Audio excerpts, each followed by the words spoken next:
Mga idol, ito na po yung finish na balit natin. Nakikasara po natin. No?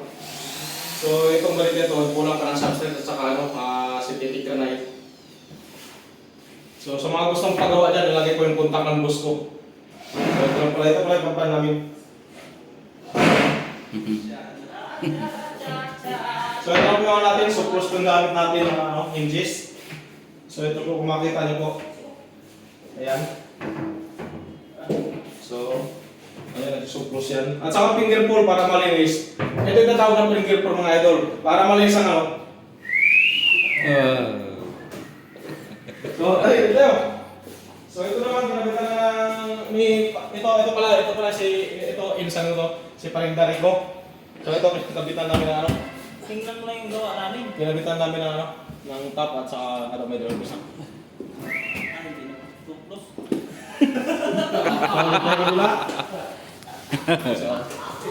So, ito pala, kaya natin nakikabitan ito ng ano, ng balit kasi gawa ng may tama. Hindi natin alam kung may tulo. So, ganito ang namin sa trabaho nun. Kung may tulo, kung may mga leak, hindi mo namin ginagalaw kasi para iwas na sa charge. Baka may sira yan. So, dito tayo.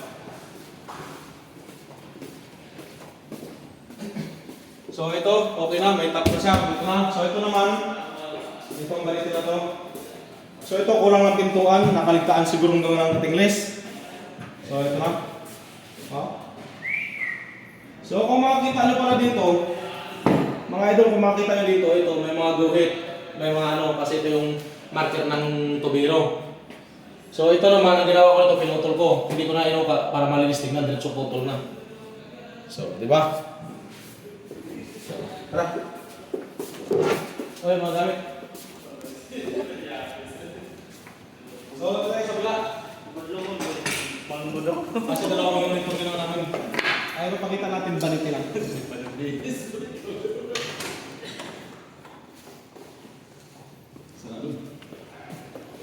dali. Ito. So, ito. Ito ang mga games ko na namin. Ayan. So, close. So, finger ko lang. Mas malis nga sa pag-nalinisan. So, lalakad na dito. So, ito naman balite. So, ganun pa rin natin.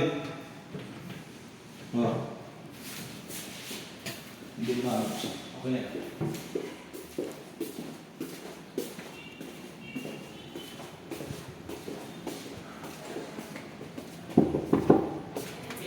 May yelo kaya?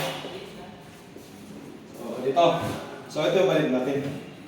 Ito. Halos same lang naman sa nagagawin kasi dalawang yun itong ginawa namin. So, pakita yung mga closet mo. So, ito yung closet namin. Ito may mga hangin at bato at saka pinto. So, ang pinto nito hindi pa dumarating yung boards. So, sa gusto magpagawa, lalagay ko lang yung number ng boss ko. So, kayo nang bahala tumawag kasi wala namang problema ko sa boss ko. So, hanggang dito lang.